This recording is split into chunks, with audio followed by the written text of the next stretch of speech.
What's up, guys? Well, Kamaru, over here. We just spoke with you a bit at that Q&A panel of the 30th anniversary. At the time, you didn't have any news of a fight. Have you talked to Dana or anyone while you were in town? Guys, the thing is, and I see a lot of people, they obviously you've heard about the whole Khamzat situation. Anybody want to hear that, see that? I went into Dana's office and I said, hey, okay, this is the guy you guys are saying that is the next, the next guy in the division. Okay, give me that guy. I said that to Dana. At the end of the day, I have been and still is the boogeyman of this division. I asked for the guy. If you want to fight, you want to be a champion, cut the fucking weight and come and fight. I asked for the fight. He's saying he's the boogeyman of the division, and I think he's a really, really good fighter. Very, very good fighter. I like the guy. But hey, you want to fight? Cut the weight and let's fight. Be disciplined. He don't want to do that anymore. He's got money now. He's loving the life and he's living good. He don't want to cut the weight. He wants to eat and he wants to move the goalposts for him. No, you want to be champion. This is the gold standard right here. Cut the weight and let's make it happen. So when you say that yesterday the logistical reasons were why the fight didn't happen, was it the weight issue, the weight class, no catch weight and all that kind of stuff? You got to ask him. That's a logistical reason. I've always been I've been a champion. I've made the weight even before I was a champion, and I continue to make the weight. So, he wants to fight. Let's make the weight and let's make the fight happen. I'm not going nowhere. I'm right here. So if they approached you and said, would you take it at 185, you wouldn't do that? But why would they approach me for 185? He's ranked what? Number 3, right? Isn't he? In what division? Welterweight. You want to fight? Let's fight. So if, say that fight doesn't happen, is there any other names that you would want? Because I remember even after Bilal, before he fought Gilbert, was like, I'll fight Kamaru if they're going to give Colby to Leon. Yeah, I think right now the only other name that's out there is probably Bilal. Who else makes sense? It's Bilal. So, Khamzat is, he at the end of the day, this guy keeps flirting with me online. He's flirting back and forth with me online. At this point, he's just using me for clout. If you want to fight, cut the weight and let's fight. If not, stop using me for clout. Stop flirting with me online. Have you given the UFC a deadline or anything on make this fight happen or I'm just going to move on with this? No, there's no point to give the UFC a deadline. These guys do their job well. Hunter, Sean, Mick, these guys do their job well. I let them do their job and I do my job, which is train. They give me a name, I go in there and I beat them up. The final one for me, unrelated to Khamzat, but Robbie Lawler just retired, and arguably one of the greatest retirements we've seen in just this sport, not just this promotion. So what was your reaction to what we saw from Robbie? It was great. I think at the end when he kind of started getting emotional, tearing up a little bit, it kind of got to me a little bit because me and him, we spent a little bit of time together when I'm down in Florida and just kind of trying to, that's the thing with me, I always like to put myself in how people feel and how people receive things, and just trying to put myself in that place, in that position. Man, he must, to be honest, I can't really imagine right now what he feels. Kamaru back here. Yesterday I asked you about your mindset switch from being a champion to being the hunter. I want to ask you another question about your mindset. So obviously you got finished by Leon in August, right? And then the next fight, it was very, very, very close, and you took some heavy shots, but your confidence was still the same. Was there ever a moment, ever a sequence in that fight where you realized, you know what, maybe I am still that guy, you know what I mean? Because it can definitely hurt your ego after being finished like that. In the second Leon fight, correct? Yeah, I'm sorry. The third. Yeah, the third. I'm sorry. Yeah, I think, like I said, I've said it's no secret. I think I came back a little too fast because there was a lot of things that I don't care to discuss right now that was going on in that camp. It just, in my head, I should have kind of given it a little bit more time to kind of regroup and get to where I needed to get to. But, that was the date, and I went out there and I tried to perform anyways.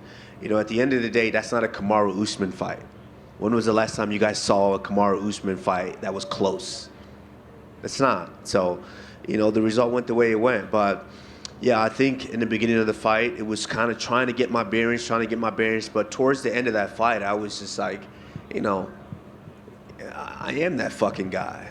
Let's make this shit happen. But by that time, it's kind of a little too late. But, it is what it is. We regroup. But like I've said, I'm still here. And I want to go in there. When I do get back in there, just put on the best Kamaru Usman that, you guys are used to seeing. And my last one, you seem to be someone that really has these very deep moments of reflection. Right now, at this stage of your career, what are those reflections like, if you'd care to let us know?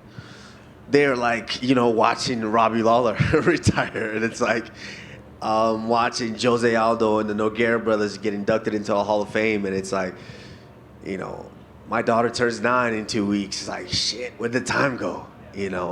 It's just that. And taking all that in and just my current state and my physical abilities, my mental abilities, just trying to basically put all that together.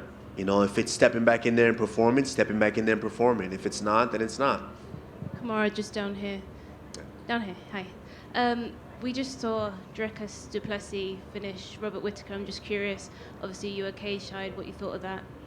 Yeah, it was good. He caught him with a good shot, and he was able to jump on him and get the finish. It was a good sequence. I think him versus Israel should be an interesting fight, but of course, Israel always has my vote.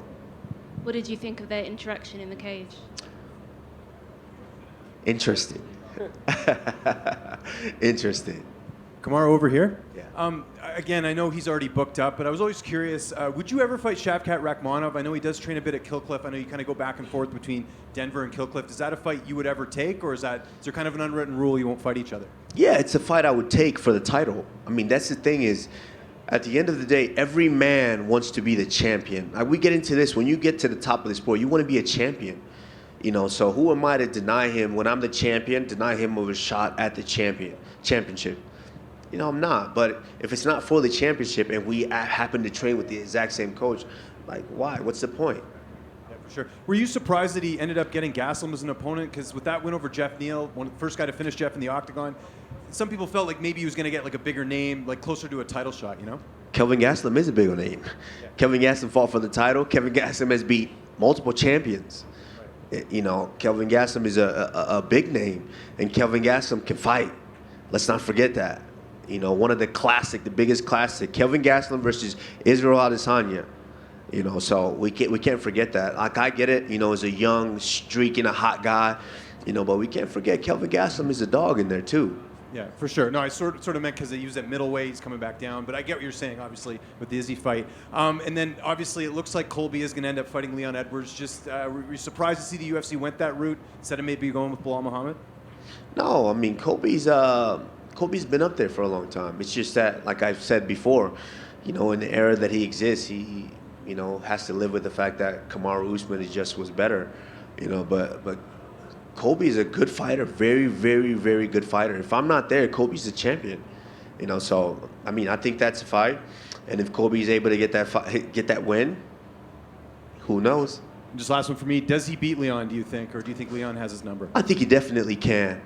But Leon is sharp. When he's able to get off and has the opportunity to do what he does, I think he can land some things. But, Colby's relentless pressure and pace, it kind of trumps a lot of the guys. And he fights a little different than me. Like, I'm going to hit you with shots that are going to put you out.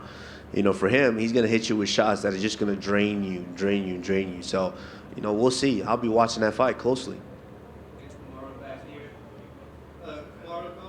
Robbie Lawler a little bit. When you're on the way up toward the title, obviously he was there and had recently held the belt. You guys just never crossed paths. Was that ever one that you thought would happen and it just, never materialized for you versus Robbie? Yeah, the crazy thing is Robbie was a champion right when I was an Ultimate Fighter. And they actually came in and spoke with us. And that was one thing that he was speaking, as he's speaking and I'm sitting in the room and I'm listening to him speak, I'm imagining myself taking that belt off of him. And so it's crazy to become teammates with him later on. And this is a guy that's been a legend. He's He's been in the game for a long, long time, put on many exciting fights. You know, if Robbie Lawler's fighting, everyone's tuning in. So, you know, it's a guy that I'm going to enjoy now, spending a little bit of time with and just, you know, getting to understand and pick his brain a lot more. Wasn't that over here? Didn't you win the Ultimate Fighter the day Yes. after the Rory fight? I think I did. So when Yes, you're a yes. young fighter watching that, you're just like, Jesus Christ, like this is what we're doing. It's like, Jesus Christ, that's where I'm going to be. Thank you, guys. I appreciate you.